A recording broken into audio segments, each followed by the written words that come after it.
ახალი ეკონომიკა გიორგი ცუცქირიძესთან ერთად. მოგესალმებით. თქვენ უსმენთ რადიო Georgian Times ტალღაზე 92 და 3 გიორგი ცუცქირიძის საავტორო გადაცემას ახალი ეკონომიკა. დღეს ჩვენ ვისაუბრებთ ფისკალურ სფეროზე, ფისკალურ მდგრადობაზე და იმ პრობლემებზე, რომელიც პოსტპანდემიურმა პერიოდმა შექმნა და თუნდაც იგივე კრიზისულ პერიოდში რა გამოწვევების წინაშე იდგა ბიუჯეტი. ეს არ არის პატარა ამბავი, რადგანაც ძალიან ბევრმა ქვეყანამ სხვათა შორის უნდა გითხრათ, უბრალოდ გაუჭირდა კიდევაც მათ შორის ევროკავშირის ქვეყნებს ბევრი დახმარების გაცემა და იყო გარკვეული შეფერხებები თუნდაც იმ პანდემიურ პერიოდში, იგივე მედიკამენტებთან დაკავშირებით და სხვა სოციალურ დახმარების პროგრამებთან დაკავშირებით.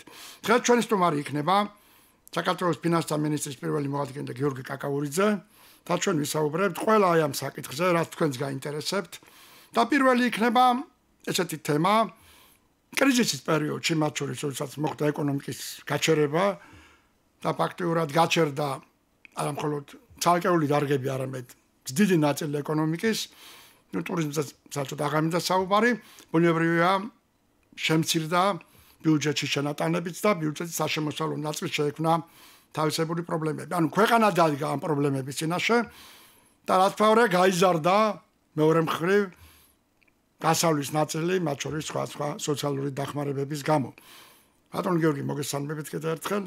მოგესალმებით, მივესალმები რადიო მსმენელებს. ძალიან საინტერესო თემებია და იმედი მაქვს საინტერესო. თან რეფორმაზეც მინდა ვისაუბროთ ჩვენ მეორე ნახევარში, ჩვენი გადაცემით. რამ განაპირობა მდგრადობა ის რეფორმები, რომელიც ფისკალურ სფეროში ჩატარდა, თუ რა ხდება ბიუჯეტთან დაკავშირებით, როგორ ხდება დაგეგმა, როგორ ხდება აი ამ პროგრამების დაფინანსება. ახლა დღეს ბევრ ადამიანს გონია რომ ყველაფერი ესე იგი საათივით არის აწყობილი, რეალობათაც არის. მაგრამ რო არ გვიანდება არც პენსიები, არც ხელფასები, რო არ გვიანდება ის სოციალური დახმარებები, თუნდა ის ახალი პაკეტი, რომელიც ახლა 17 წლამდე ახალგაზრდებისთვის არის განკუთვნილი და ფაქტურად უპრობლემო ჩაერიცხა სულ ყველას და ბევრი სხვა აი ეს პროგრამა ეს არის ძალიან კარგი. თავიდან დავიწყოთ. აი რა პირველი რა პრობლემები იყო, როცა გაჩერდა ეკონომიკა და აი ეს კრიზისული პერიოდი მინდა თქვენი თვალსაჩინით მოგვიყვეთ და რა გაკეთდა რომ ეს პრობლემები მოხსნილიყვნენ. კი ბატონო, დავიწყებ უკვე მარტის მდგომარეობიდან. ჩვენ მოგეხსენებათ გასული წელი საკმაოდ კარგად დავამთავრებთ, ეკონომიკური ზრდა დაგეგმილზე მაღალი იყო, ქონდა სტრუქტურული გაუმჯობესება ჩვენს ეკონომიკაში, ერთ-ერთი მნიშვნელოვანი ფაქტორი მიმდინარე ანგარიშის დეფიციტი კლებადი ტენდენციით ხასიათდებოდა ბოლო წლებში და 5%-იან მაჩვენებელზე ჩამოვიდა, თითქმის რაც ძალიან მნიშვნელოვანია. ჩვენ უკვე იანვარშიც ქონდა საკმაოდ კარგი ეკონომიკური ზრდა, 5%-ზე მაღალი იყო ეკონომიკური ზრდის მაჩვენებელი, თუმცა უკვე თებერვალში, როდესაც უკვე ტურისტების შეზღუდვა დაიწყო, პირველი შეზღუდვა და შემდგომ უკვე მარტიდან საგანგებო მდგომარეობას გამოცხადდა, რა თქმა უნდა შეეწყო უკვე ბიუჯეტის შემოსავლების ნაწილს, ეკონომიკაში წარმოქმნილი პრობლემები აისახა ბიუჯეტზე და ჩვენ დავდექით ორი მნიშვნელოვანი პრობლემის წინაშე. ერთი ეს იყო ის, რომ ჩვენ ბიუჯეტში დანაკლისი ჰქონდა და დაახლოებით მხოლოდ გადასახადების ნაწილში 1.5 მილიარდ ლარს ველოდებით უკვე დანაკლის და ამავდროულად ძალიან ბევრი საჭიროება დადგა, რომელიც საჭიროებაც აუცილებელი იყო, რომ უნდა მოგვეძიებია რესურსი იმისათვის, რომ ჩვენ სოციალური პაკეტი შეგვექმნა და მათ შორის ეკონომიკური სტიმულების პაკეტი შეგვექმნა იმისთვის, რომ პირველ ეტაპზე პანდემიის პერიოდში ჩვენი მოსახლეობის მხარდაჭერა ყოფილიყო ჩვენი ქვეყნის, ჩვენი ეკონომიკისთვის არსებული შესაძლებლობის ფარგლებში მაქსიმუმი და სწორედ ამიტომ ჩვენ უკვე მარტშივე დავიწყეთ მოლაპარაკებები ჩვენ საერთაშორისო პარტნიორებთან. პირველ რიგში ეს იყო სავალუტო ფონდი, რომელთანაც უკვე მარტის ბოლოდან დავიწყეთ აქტიური მოლაპარაკება იმასთან დაკავშირებით, რომ აუცილებელი იქნებოდა საბიუჯეტო დეფიციტის და აუცილებელი იქნებოდა დამატებითი სესხების მოზიდვა. რა თქმა უნდა, ეს პროცესი ყოველთვის არის საკმაოდ ხანგრძლივი, მით უმეტეს პანდემიის პერიოდში, როდესაც არაერთ ქვეყანას სჭირდებოდა იგივე დამატებითი დახმარების მიღება, მსოფლიოს თითქმის ყველა ქვეყანას მოუწია ვალის ზრდა და ეს იყო მოცემულობა, რომელსაც არავინ ელოდა, შესაბამისად ყველა ქვეყნება დაიწყეს დამატებით თანხებზე მუშაობა.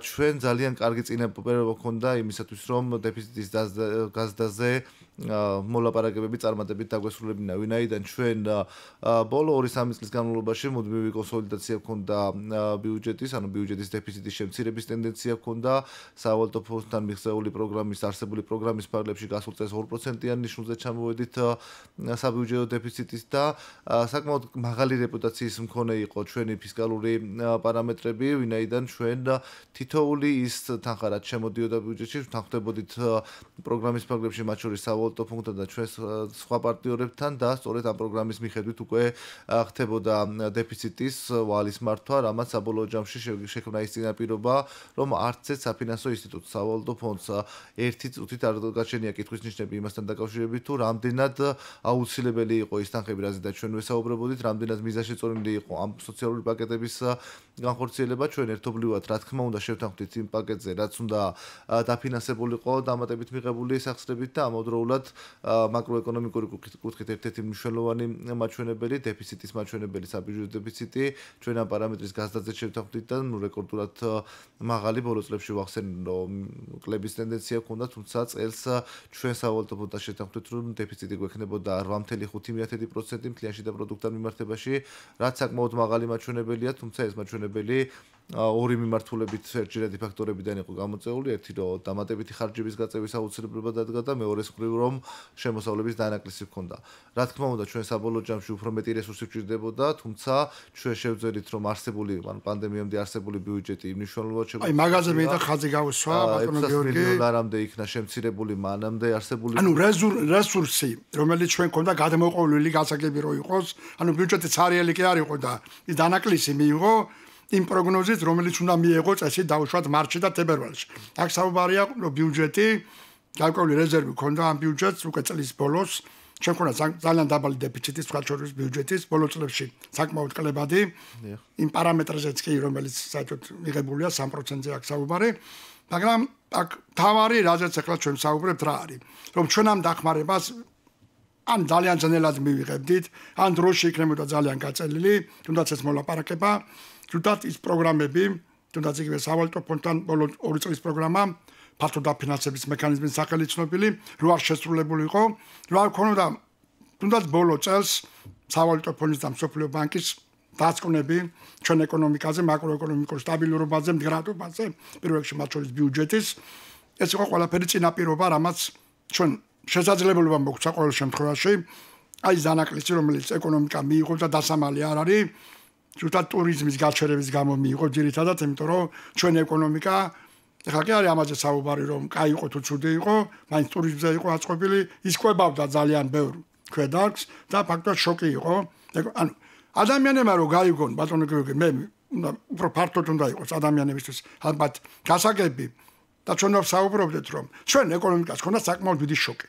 ეს მარტო გლობალური შოკი კი არ იყო, რომ სადღაც მოხდა და მე რაღაცა იმის სიგნალები აქ მოვიდა. ზუსტად აი ამ ფაქტორის გამო დაჩერდა ფაქტორი, დაპაუზდა ეკონომიკა და ეს პირველი ფაქტორი ჩვენ აღვსენეთ და აბსოლუტურად სწორი აღნიშნეთ. ეს იყო ზუსტად ის პარამეტრები, რომელიც ჩვენ ქონდა და საშუალება მოგვცა მიგვიღო დროულად დახმარება. ხა მეორე საკითხი მინდა ჩვენ გასაგები რო გახდეს და რაზეც იყო ხშირად საუბარი, რომ ხშირად არიან ხოლმე ექსპერტები თუ გარკვეული პოლიტიკური ძალები, რომელიც ბიუჯეტის რაღაც ისეთ წარმოსახამებლობით, რომ ასე კი მთავრობას რაც უნდა ყველაფერი შეიძლება გააკეთოს. ანუ იმხან კი არ ამოდიან რა რეალობაა ბიუჯეტში და რა შემოსავლებია და ეკონომიკა რის შესაძლებლობას იძლევა, არამედ სურვილები უფრო ძირითადად მაინც პოპულისტურია.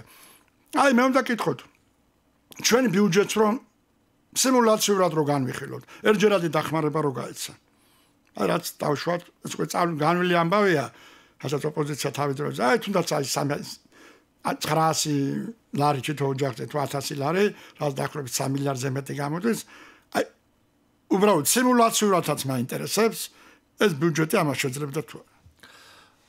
პირველ რიგში მე კიდე მინდა დაუბრუნდე იმ პარამეტრებს და რატო არის მნიშვნელოვანი, რომ ჩვენ, ოდესაც ძალიან მოკლე პერიოდში და ახლობით ერთიო პერიოდში მივახციეთ შეთანხმებას საერთაშორისო საფინანსო ინსტიტუტებთან 1.5 მილიონი დოლარის ოდენობით დამატებითი რესურსის გამოყოფაზე ბიუჯეტთან მიმართებაში, აქ სწორედ წარმართველი ის იყო, რომ ჩვენ მქონდა ძალიან სწორი ფისკალური პოლიტიკა და ეს ფისკალური პოლიტიკა რო არ ქონოდა, შეუძლებელი იქნებოდა ამ მოცულობის კი არა გაცილებით ნაკლები მოცულობის სესხის აღებას. ახლა რას ნიშნავს სწორი ფისკალური პოლიტიკა?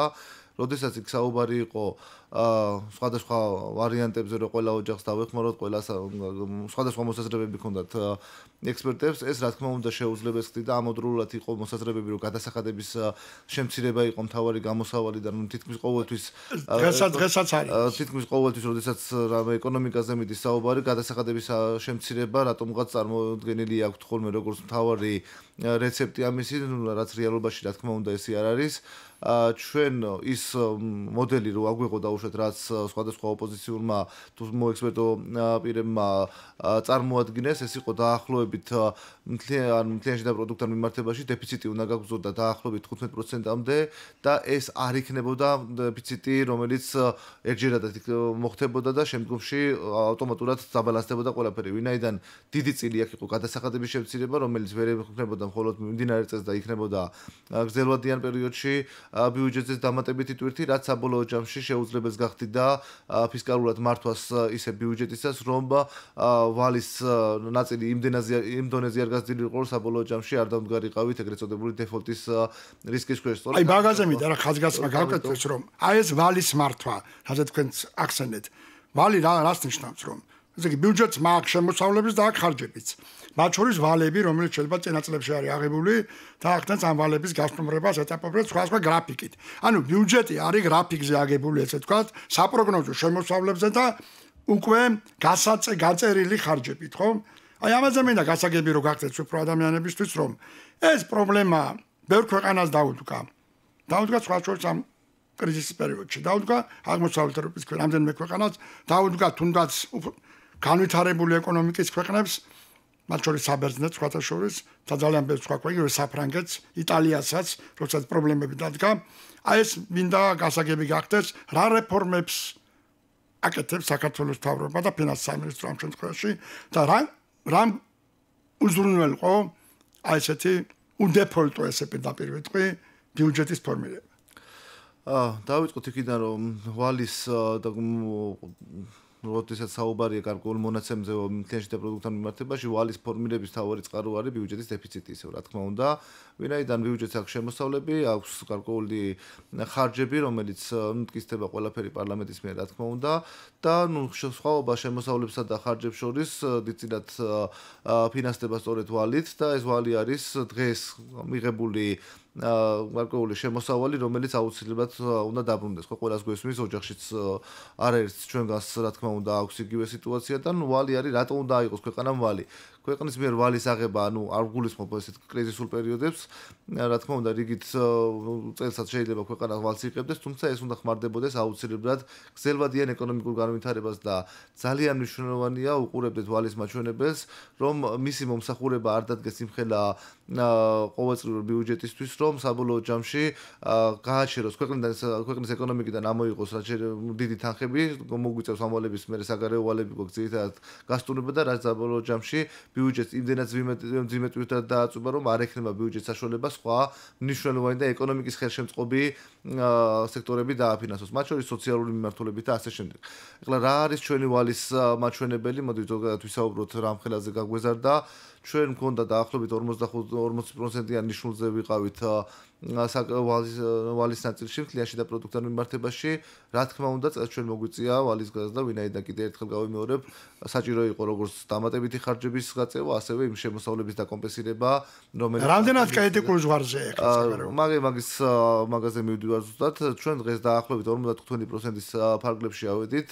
ზღვარი რაც ჩვენი კანონმდებლობითაც და საერთაშორისო დადგენილი არიან რომ რისკ ზონას რამდენად ხდება თუ არ ხდება 300%-იანი ნიშნული არსებობს ამისი თუმცა აქ ერთი მომენტია გასათვალისწინებელი ჩვენ სამწუხაროდ საკმაოდ დიდი მოცულობით ვალი გვაქვს დენომინირებული უცხოურ ვალუტაში ანუ საგარეო ვალის წილი ჩვენს მთლიან ვალის პორტფელში დიდია და მიუხედავად იმისა რომ თვითონ ჯამურად ვალის მაჩვენებელი არ არის სარისკო დონეზე და სარისკო 60%-იანი ნიშნულზე ქვევით არის აქ ძალიან მთლიან ვალს გულისხმობთ თქვენ ყველა კულტურას აქ გულისხმობ უშუალოდ სახელმწიფოს ვალს ანუ რაც არის ბიუჯეტის გასასტუმრებელი ვალი მაგას გულისხმობ და აქ ძალიან მნიშვნელოვანია თანაბარდობა ქვეყნის შიგნიში დავალი რამდენია და გარეთ. როდესაც 60%-ზე მთლიან ვალში 60%-ზე მეტი გვაქვს უკვე საგარეო ვალი, ეს არ არის სახარბიელო და გრძელვადიანი რისკების შემქმნელი შეიძლება იყოს. ამიტომ ჩვენ როდესაც ვალის მართვის სტრატეგიაზეც მუშაობთ და ვალის მართვის სტრატეგია ანუ გასულ წელს დამტკიცდა და რომელიც მომდევნო წელს კიდე განახლებადი დოკუმენტი იქნება რა თქმა უნდა, აქ მთავარი აქცენტი იქნება გამახვილებული იმაზე, რომ ჩვენ მთლიანი ვალის ნაწილში საგარეო ვალი ეტაპობრივად შევამციროთ, ანუ უცხოურ ვალუტაში ფორმირებული ვალი შევამციროთ და ჩავანაცვლოთ ის უფრო მეტად შიდა ვალით და რაც საბოლოო ჯამში ქვეყნის ეკონომიკისთვის იქნება უფრო ანუ საგარეო მოწყვლადობა იქნება შემცირებული და ის რომ ბიუჯეტიდან ფულს გადავიხდით ისევ და ქვეყნის ეკონომიკაში დარჩება გაცილებით სწორია გრძელვადიან პერიოდში, ვიდრე ის რომ მთლიანად ქვეყნის ეკონომიკიდან გადიოდეს ფული.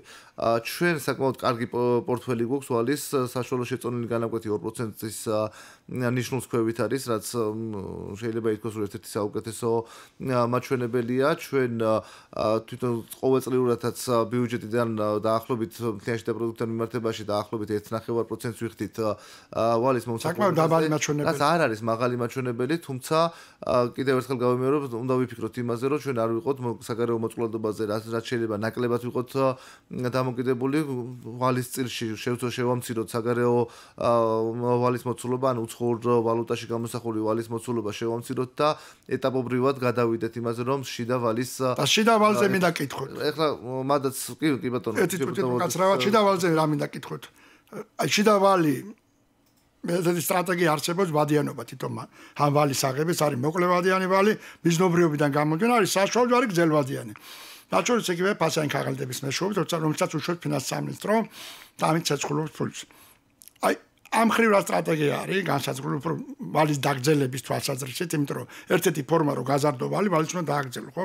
აი ამ კუთხით რა კეთდება, ის მაინტერესებს. ვალის სტრატეგიაში მათ შორის ესეც არის აღნიშნული, ჩვენ როდესაც საუბრობთ რომ შიდა ვალით უნდა ჩავანაცვლოთ, რა თქმა უნდა ამას ერთ წელიწადში ვერ ავდგებით და მთლიანად შიდა ბაზარზე ვერ დავიწყებთ ამის გამოშვება, ჩვენ ეტაპობრივად იყო პრაქტიკა რომ ძალიან იშვიათად ხდებოდა 10 წლიანი ვალდებულებების გამოშვება, ჩვენ უკვე დავიწყეთ ეგრეთ წოდებული benchmark ბონდების გამოშვება, როდესაც გრძელვადიან ფასიან ქაღალდებს უშვებთ და ყველა ამ ფასიანი ქაღალდის დაფარვის ვადა დაახლოებით ერთ პერიოდს უწევს და შესაბამისად მთლიანად პორტფელი ფასიანი ქაღალდების არის უფრო მაღალი და რაც ძალიან მნიშვნელოვანი იყო და შაშან დინამიკაში ეს ძალიან კარგად ჩანდა ისდებოდა უცხოელი ინვესტორების შემოსვლა ჩვენი აი მაინტერესებს რამდენად მიმზიდველია თქვა ეცა ქართული ფასიანი ქაღალდები თუ შევაჯამებთ დაახლოებით გასული წლის მეორე ნახევრის მაჩვენებელს მთლიანად გამოშვებული ფასიანი ქაღალდების 30%-მდე იყო უცხოური ინვესტორების მიერ შეძენილი და რიგ შემთხვევაში უცხოური ინვესტორებს ჰქონდათ კიდე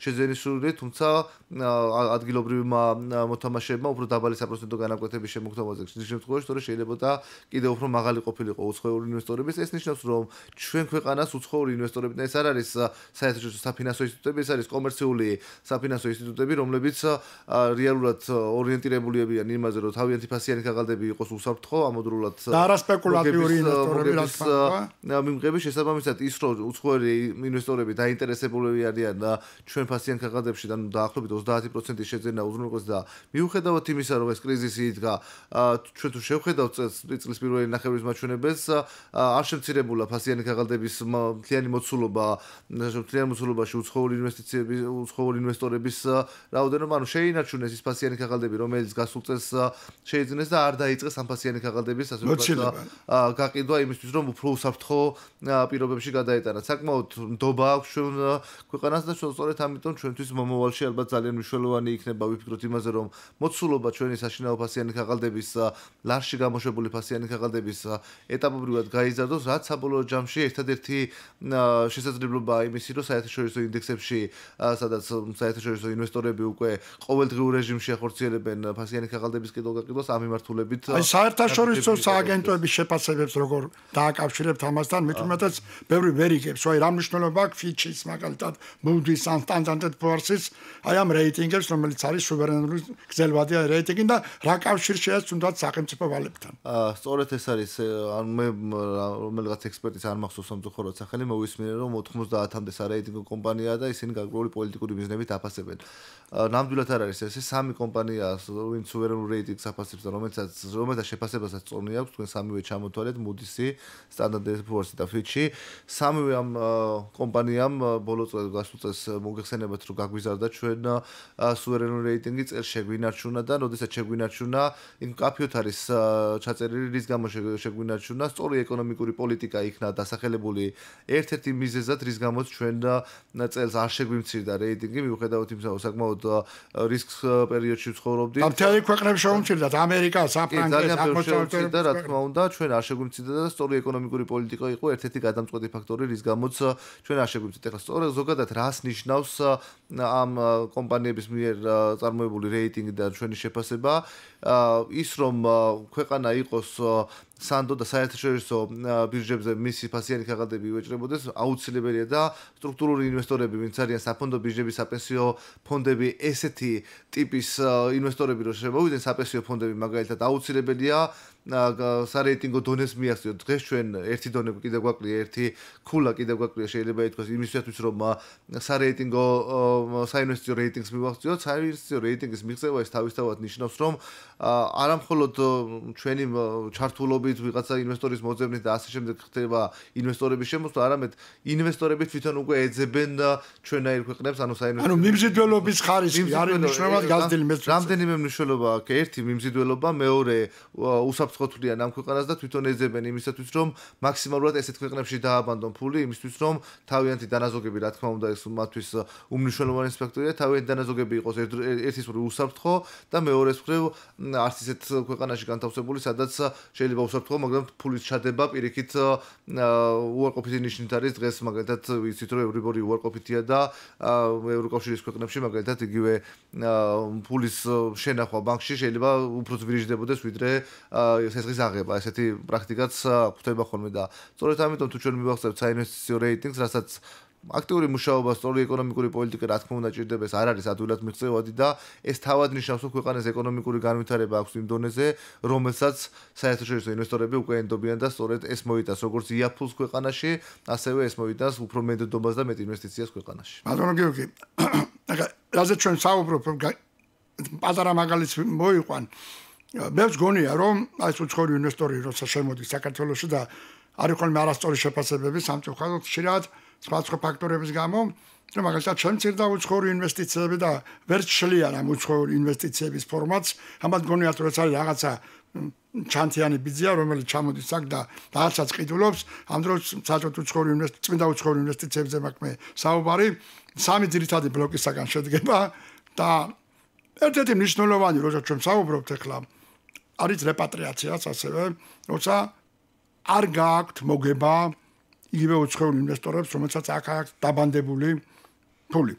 ანუ ეს იზრდება თქვათ შორის, მართალია უცხოური ინვესტიცია ჯამურად შემცირებულია და არა მხოლოდ საქართველოში, ზოგადად ტრენდი ეგეთი მსოფლიო, მაგრამ თვითონ ეს რომ დავშალოთ ეს კომპოზიტებად, ერთ-ერთი მნიშვნელოვანი მაჩვენებელი არის როგორც პირდაპირ ჩადება ფულის, ასევე უკვე ჩადებული ფულის არ გატანა და აქ დატოვება.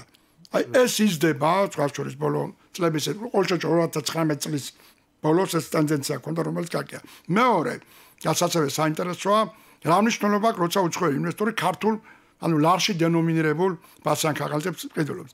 ეს ორი დიდი მნიშვნელობა, ეგეთი საერთოდ ნდობა და ცნობადობა თავად ქვეყნის და მეორე, ის როცა ყიდულობს ლარში დენომინირებულ ფაქტობრივად აკონვერტირებს უცხოურ ვალუტას და ჩვენი ეკონომიკა იმ მომენტში იღებს უცხოურ ვალუტას, რომელიც აისახება პირველ რიგში სავალუტო კურსზე და საგადამხდელო ბალანსზე.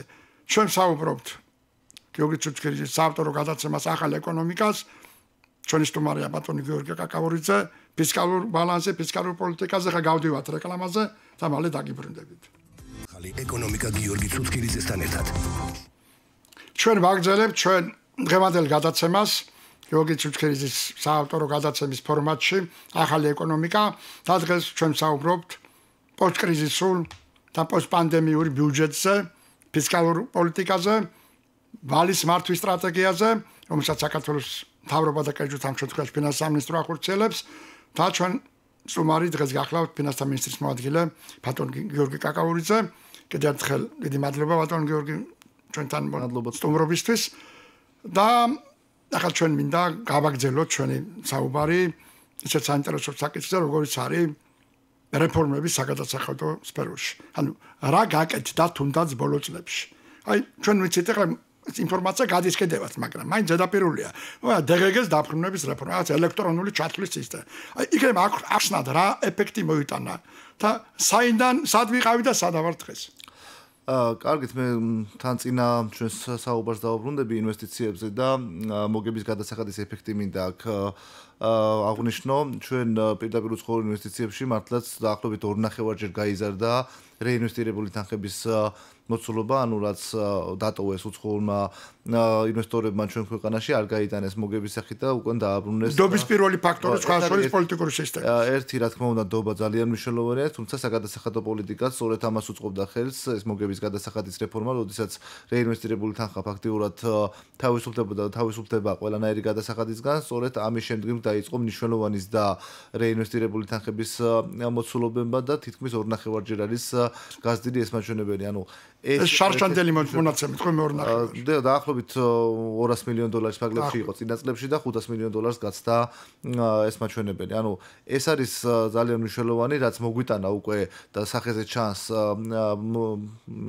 მოგების გადასახადის რეფორმამ და მე თამამად შემიძლია ვთქვა, რომ არანაკლებ ამაზე მნიშვნელოვანია DGG-ს დაბრუნების რეფორმა, ვინაიდან ჩვენ სამწუხაროდ გქონდა საკითხი, როდესაც კომპანიები იხდიდნენ თავიანთ დამატებითი ღირებულების გადასახადს, ანუ შემდგომ მათი სწრაფი დაბრუნება ვერ ხდებოდა, რიგ შემთხვევაში საერთოდ დროში მნიშვნელოვნად იწერებოდა ეს დაბრუნება და საბოლოო ჯამში გამოდიოდა, რომ კომპანია დადგენილს კი არა, დადგენილზე უფრო მეტ გადასახადს იხდიდა საბოლოო ჯამში და ეს ყველაზე მეტად ეხებოდა სამწუხაროდ საექსპორტის კუთხით მომუშავე კომპანიებს, ვინაიდან სწორედ მათ უხდებოდათ ყველაზე მეტი პრეტენზიების როგორც ფორმირება და როდესაც ისინი ვერ იბრუნებდნენ თანხას, გარკვეულწილად გამოდიოდა, რომ იმპორტიორზე მეტად ექსპორტიორს უფრო მეტი გადასახადის გადახდა უწევდა, რაც რა თქმა უნდა არ იყო სწორი. ჩვენ ბოლო 2 წელია ვმუშაობდით და საკმაოდ კარგად ჩამოყალიბდა ეს სისტემა, როდესაც თითქმის ავტომატურად ხდება უბრალოდ მაინც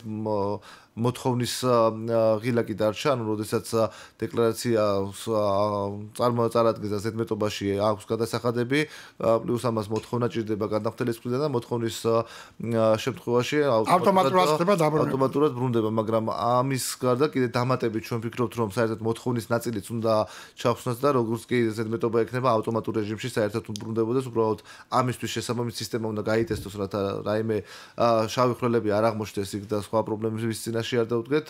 ეს თითქმის მზად არის მომდევნო წელს ჩვენ ამ მიმართულებით დარწმუნებული ვარ, რომ უკვე გადადგმული ნაბიჯი გვექნება და ავტომატური დაბრუნება სრულად იქნება და თანხაშიც რო ვისაუბროთ, ახლა მოგების გადასახადზე იყო შეფასება, რომ დაახლოებით წლიურად 300-დან 400 მილიონამდე ექნებოდა ეფექტი, ანუ კერძო სექტორისთვის, კომპანიებისთვის. ჩვენ თუ როდესაც DGG-ზე ვსაუბრობთ, გასულ წელს 600 მილიონ ლარზე მეტი დავაბრუნეთ, წელს მილიარდ ლარს გადააჭარბებს ეს დაბრუნება და მე შემიძლია გითხრათ რიცხვები, რამდენიმე წლის წინ დაახლოებით 3 წლის წინანდელი მაჩვენებელი და წინა პერიოდში კიდე უფრო ნაკლები ან მაგნიტურზე იყო, აქაც დაახლოებით 200 მილიონ, 200-220 მილიონი ლარის ფარგლებში იყო და დღეს ჩვენ უკვე შაშან 600 მილიონზე ავედით, წელს უკვე 570 მილიონ ლარზე მეტი უკვე დაბრუნებულია და მილიარდ ლარზე მეტი იქნება დაბრუნებული წლის ბოლოს, რაც საბოლოო ჯამში კი არის ის თანხა, რომელიც ეკუთვნით ამ გადამხდელებს, მაგრამ ამ თანხას წინა წლებში სამწუხაროდ ვერ იღებდნენ და ვერ ხმარდნენ ისევ ეკონომიკა შესაბამისად ეს თავისი შინაარსით თავისი თანხობრივად არანაკლებია ვიდრე ეს იყო მოგების გადასახადის რეფორმა და მე მათ ვარ დაწუნებული ეს საბოლოო ფაქტობრივად ეს არის საბრუნავი კაპიტალი რომელიც მუდმივად ჭირდება საწარმოს და მისი დროში გაწელვა ამ საბრუნავ კაპიტალს ამცირებს და აქტიობასაც აცილებს რა თქმა უნდა და ეს საბოლოო ჯამში ეკონომიკურ ზრდაში გადაითარგმნება ამაში ცალსახად ნებისმიერი შეფასება შეგვიძლია ავიღოთ ანუ როდესაც უბრუნებს მის კუთვნით ახალს და რეალურად ეს არის გადასახადს იხდის სწორ გადასახადს და კონკურენციაში თანაბარ კონკურენციაშია სხვა პირებთან და როდესაც ადამიანი კომპანია ვერ იბრუნებდა მის კუთვნილ გადასახადს და კიდევ ერთხელ გავიმეორებ როგორც წესი იყო არაკონკურენტული გარემო ექსპორტიორებსა და იმპორტიორებს შორის ეს ცალსახად ექსპორტიორებს კიდევ უფრო მეტ ზიანს აყენებდა და საბოლოო ჯამში სწორედ ექსპორტიორები არიან ისინი ვინც უფრო მაღალ ეკონომიკური ზრდის მომტანი არიან ჩვენ ქვეყანაში წმინდა ექსპორტის პირველი კომპონენტია ეს ძალიან საინტერესო საკითხია მით უმეტეს ესეთი მთავარი თემა რომელიც დღეს უკვე დგას პოსტპანდემიურ პერიოდში ეს იქნება უკვე დაწყებული აი ამაზეც მინდა კითხოთ აი ბიზნესის სტიმულირების პაკეტები როცა თქვა გადაუვადათ გადასახადები იგივე ტურიზმის სფეროს და სხვა სექტორებსაც ან შეუმცირდათ გადახდები მაგალითად განკვეული სახელმწიფო გასვლა. აი ეს ამა როგორი მუშავა თუ შეგიძლიათ განკვეული ანალიზი გააკეთოთ. რა თქმა უნდა, ერთი ნაწილი რაც ტურიზმის სექტორს ეხება, ვიცით რომ ტურიზმის სექტორი ყველაზე მეტად დაზარალდა, რა თქმა უნდა პანდემიამ პირველი შოკი სწორედ ამ სექტორზე მიიტანა და შესაბამისად სასტუმროები, რესტორნები, ვინც ამ სექტორში იყვნენ ჩართული, მათ მიიღეს პირველი ზარალი. რა თქმა უნდა, შემდგომში ეს ზარალი გადავიდა მთლიანად ეკონომიკაზე და ზოგადად, ყველა სექტორს შეიძლება გარკვეული პრობლემები შექმნოდა. სწორედ ამიტომ ძალიან მნიშვნელოვანი იყო განსაკუთრებით კრიზისის პერიოდში ის შეღავათი რომელიც საშემოსავლო გადასახადის სახით იქნა შემოღებული ეს ერთის მხრივ გადასახადის შემცირება თითქოს არის მხოლოდ ბიზნესის ხელშეწყობის ნაწილი თუმცა იმის გათვალისწინებით რომ მარტი, აპრილი, მაისი და ეხლაც ვიდრე საგანგებო მდგომარეობა იყო და მას შემდეგაც მალევე რა თქმა უნდა ეკონომიკა ვერ აღდგებოდა ამ პერიოდში ეს ვფიქრობთ და ეს ნამდვილად ესე იყო ბიზნესისთვის ხელშეწყობა იმისთვის რომ მათ მეტი სამუშაო ადგილი შეენარჩუნებინათ. აი რამდენი პროცენტით შენარჩუნდა ზოგადად ალბათ დასრულდება მთლიანად ეს საშეღავათო პერიოდში უფრო ცხადი გახდება. კვლევა ჭირდება თუმცა ცალსახად შეიძლება ითქვას რაც მონაცემები არსებობს უკვე და ბაზაში რაც ჩანს ანუ საშემოსავლო გადასახადის ფაქტორით ჩვენ ხედავთ რომ რიგ შემთხვევაში არის შემცირებული ხელფასი თუმცა შენარჩუნებულია სამუშაო ადგილები რაც ვფიქრობ რომ მთავარი მიზანი იყო ამ პოზიციების მეორე მიმართულება რაც ტურიზმს ეხებოდა ის იყო ქონების გადასახადის ნაწილში ეს რა თქმა უნდა მნიშვნელოვანი იყო ვინაიდან ფიქსირებული ხარჯები მაქსიმალურად უნდა გამოგვეთავისუფლებია ტურიზმის სექტორისთვის და ფიქსირებული ხარჯების გამოთავისუფლების ერთი წყარო იყო ქონების გადასახადი მეორე წყარო იყო აკეთვარ ეს საპროცენტო ხარჯების სუბსიდირება და რაც საბოლოო ჯამში რა თქმა უნდა ვერ ვიტყვით რომ იგივე პოზიციაზე შენარჩუნდა და ყველაფერი კარგად მოხდა ტურიზმში ძალიან დიდი დარტყმები იყო თუმცა გადარჩენის აუცილებელ პირობებს ქმნიდა ის ღონისძიებები. თავი ამოცანა ეგ არის მე მაინც მგონია პანდემიის პერიოდში სწორედ ეს ჩვენ შევინარჩუნეთ ძალიან ბევრი ეკონომიკური სუბიექტი. აქ საუბარი რაზეა? რომ ძალიან ბევრ ქვეყანაში გაკონტროლა ძალიან ბევრი კომპანია და დაიხურა საერთოდ. აი თავი ამოცანაც ეს იყო თელეან პროგრამის, რომ ეს კომპანიები შედარებით დაბალ, მოდრეიპ რეჟიმზე მაინც გადასულიყვნენ, რომ მე ადვილი ყოფილიყო, ესე თქვათ ეკონომიკურ აღმავლობაზე ჩართული აღდგენის პერიოდში იყვნენ უკვე აქტიურები და არ ხდებოდეს თავისუფალი სივრცეების ნოლიდან დაწყება. იგივე ხა თუ ჩვენ დავკარგავდით სასტუმროების 10-15 ან 20% ეს რა თქმა უნდა შემდგომ უკვე თუ ტურიზმის აღდგენაზე ვსაუბრობთ, როდესაც დადგებოდა თუნდაც ერთი წლის თავზე ის მომენტი, როდესაც ტურისტების რაოდენობა კვლავ მზარდი იქნებოდა, ჩვენ უკვე აქ შესაბამისი სამზადისის დაწყება მოგვიწევდა იმისთვის, რომ შესაბამისი სივრცეები ყოფილიყო ამისთვის და ჩვენ მე მგონია შევძელით და შესაძლებელი გახდა სწორედ ამ პროგრამების მეშვეობით ჩვენ არ დავკარგებთ ბევრი შიდა ტურიზმაც აჩვენა სხვათა შორის შიდა ტურიზმის ხელშეწყობის ფაქტორიც იყო ის რა ესა თქმა უნდა იმისათვის რომ გააიაფეს სასტუმროება შედარებით გააიაფეს ის მომსახურებული ხარჯების შემცირების შემდეგ გააიაფეს მათი მომსახურება და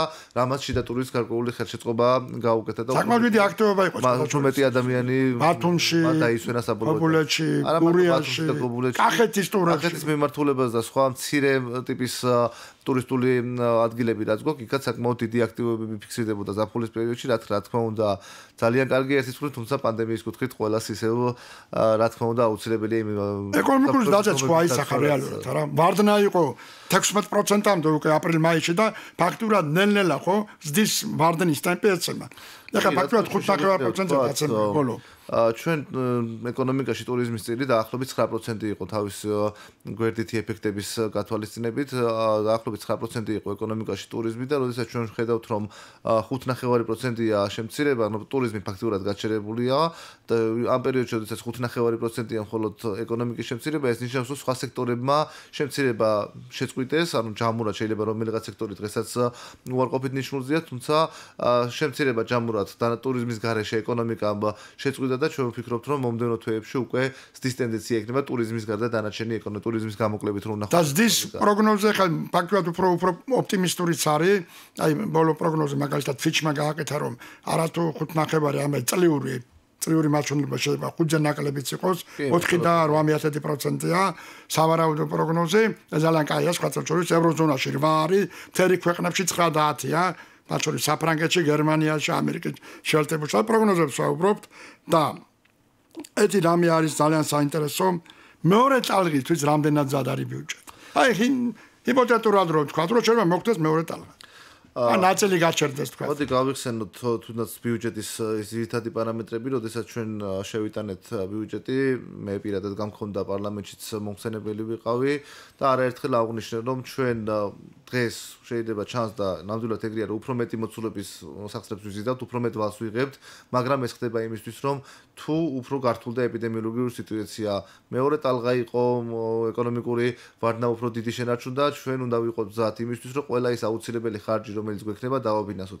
სწორედ ამიტომ მოხდა დამატებით ნახების მოზიდვა იმ მოცულობით რომ წელს მაგდენის დახარჯვას არ ვაპირებთ. ჩვენ იმედი გვაქვს და სიტუაციას აჩვენებს რომ არანაირი მეორე ტალღა დიდი მოცულობის და იმაზე უფრო რთული ვიდრე პირველი იყო ნამდვილად არ ველოდებით და ჩვენ უკვე წელს მოზიდული თანხები, იმიტომ რომ საკმაოდ დიდი მოცულობით მოვიზიდეთ და წელს და მომდევნო წელსაც ბიუჯეტი სრულად არის მზად იმისთვის რომ თუ ამ წელს სავარაუდოდ რამდენია მობილიზაცია? $1.5 $1.5 რაც ვისაუბრეთ, ეს სრულად იქნება ჩამორიცხული, ხელშეკრულების ნაწილი უკვე დაახლოებით $900 მილიონამდე გაფორმებულია, ეხლა მიდის პარლამენტში რატიფიცირება დაახლოებით 250 მილიონ ევროზე და სადღაც წლის ბოლოსთვის ჩვენ ვფიქრობთ რომ სრულად ამ თანხის ჩამორიცხვა იქნება შესაძლებელი, რაც კიდევ ერთხელ გავიმეორებ, გვაძლევს იმის საშუალებას რომ უფრო რთული ეპიდემიოლოგიური სიტუაციის შემთხვევაში ბიუჯეტი სრულად უზრუნველყოფს იმ ხარჯების დაფინანსებას, რაც გაწერილია ბიუჯეტში და თუ კიდევ მოგვიწია გარკვეული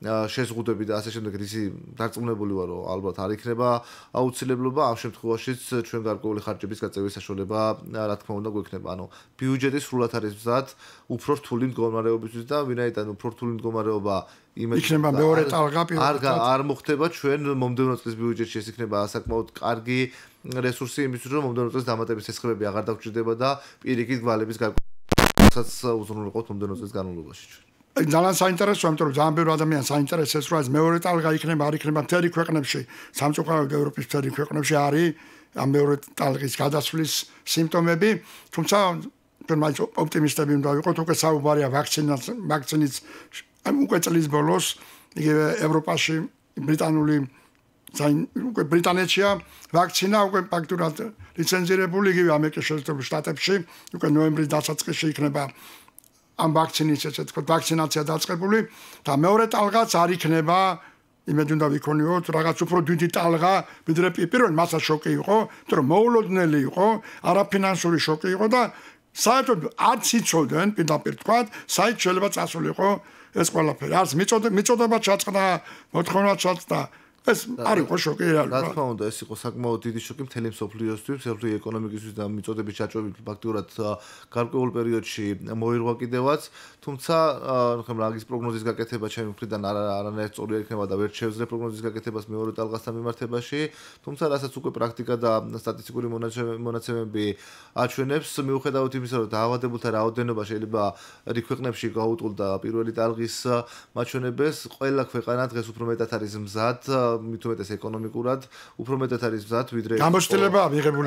ვიდრე ეს იყო პირველი დარღის დროს უსაფრთხოების ნორმების დაცვა ვისწავლეთ ყველა მიცის მსოფლიოს ყველა ქვეყანაში უკვე და შესაბამისად გავრცელებას და ანუ სიკვდილიანობაც ამიროს მეორე დალღაზე ალბათ ვფიქრობ რომ არ ექნება ისეთი მასშტაბური როგორც ეს იყო თუნდაც პირველი დარღის დროს და მე ძირითადად უფრო ეკონომიკის კუთხით გავაკეთებ უგნოს ის მიწოდების ჯაჭვები რომელიც მაშინ დაირღვა დღეს ნაკლებად სავარაუდოა რომ თუნდაც იგივე განმეორდეს დღეს უკვე ყველა ეკონომიკური სუბიექტი მეტად არის მომზადებული ამისთვის და შეძლებს რომ უპრობლემოდ გაატაროს ის პროდუქციის წარმოებიდან კიდევ მიტანა როგორც რაც გარკვეულ პერიოდში მარტი-აპრილის პერიოდში წელს პრობლემას წარმოიქმნა. ბატონ გიორგი, ჩვენ ფაქტურად ძალიან ცოტა გვაქვს, მაგრამ კიდევ ერთი კითხვა მინდა დაგისვათ. ახლა მომავალი წელს უკვე მოსალოდნელი არის ძალიან ბევრი პროგნოზი, ძალიან პოზიტიური, უკვე გვექნება ზრდა ან დაახლოებით 29%-მდე და ფაქტურად ჩვენ 2022 წელს უკვე აღიდგენთ თქვენ მოცემულობით წავალთ იმ მაჩვენებელს, სადაც კრიზისი დაიწყო. ანუ ფაქტურად ეს იქნება უფრო ველ ტიპის რეცესია, თუ რეცესიას დავარქმევ, სწრაფი ვარდნა რაც იყო გამოწვეული ამ გლობალური შოკით, მაგრამ ასევე ძალიან სწრაფი აღდგენით, რაც არის ძალიან კარგი. რა რეფორმები ხორციელდება აი ამ წუთში იგივე ფისკალურ პოლიტიკის თვალსაზრისით, იგივე საკათალო თვალსაზრისით, იგივე ადმინისტრირების თვალსაზრისით, იქ ამაზეც ორივე სიტყვა გითხრათ. კი ბატონო, მოგახსენებთ პირველ რიგში ეკონომიკის აღდგენას მინდა შევეხო, გასაგებია ჩვენ დაუბრუნდებით იმ პარამეტრებს, სადაც კრიზისი დაიწყო, მალევე დაუბრუნდებით ამას. ჩვენი მთავარი მიზანი ეკონომიკური ნაწილში უნდა იყოს ის, რომ სწრაფად აღდგენა გავაკეთოთ და შემდგომ ვივიჟელოთ უკვე და ვიფიქროთ მომავალში ეკონომიკურ ზრდაზე.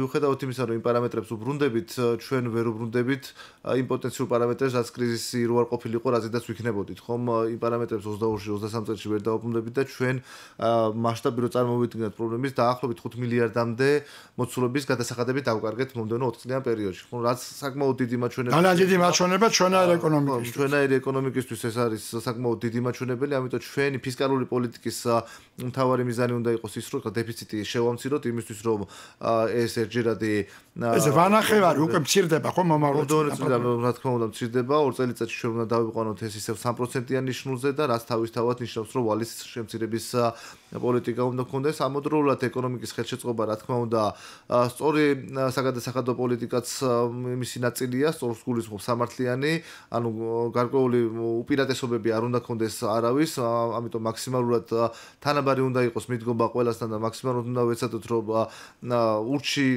გადამხდელებებსაც რეალურად აქვს გადასახადი და არ უნდა გადახდა და პანდემიამ შეიძლება ბევრი მოიმიზეზოს იმისთვის, რომ ეს გადასახადი არ გადაიხადოს, ამ კუთხით ძალიან ბევრი სამუშაო იქნება იმისთვის, რომ თანაბარი კონკურენცია იყოს ყველაში და არ მოხდეს, რომ გარკვეულმა პირებმა თუ კომპანიებმა გამოიყენონ ეს პროცესი იმისთვის, რომ ვიღაცასთან კონკურენტული უპირატესობა მოიპოვონ. ამიტომ ელექტრონული დეკლარირება, DGS დაბრუნება ეს იქნება ის ძირითადი მიმართულებები, რაზედაც აქცენტებს გავაკეთებთ მომდევნო წლების განმავლობაში. დიდი მადლობა. დიდი მადლობა და მოგიხადოთ. დღეს ჩვენ უსმენთ Radio Georgian Times გიორგი ჩუჩქიძის საავტორო გადაცემას ახალი ეკონომიკა. დღეს ჩვენი სტუმარი იყო ფინანსთა მინისტრის მოადგილე ბატონი გიორგი კაკაურიძე. მომავალ შეხვედრამდე. დიდი მადლობა. ახალი ეკონომიკა გიორგი ჩუჩქიძესთან ერთად.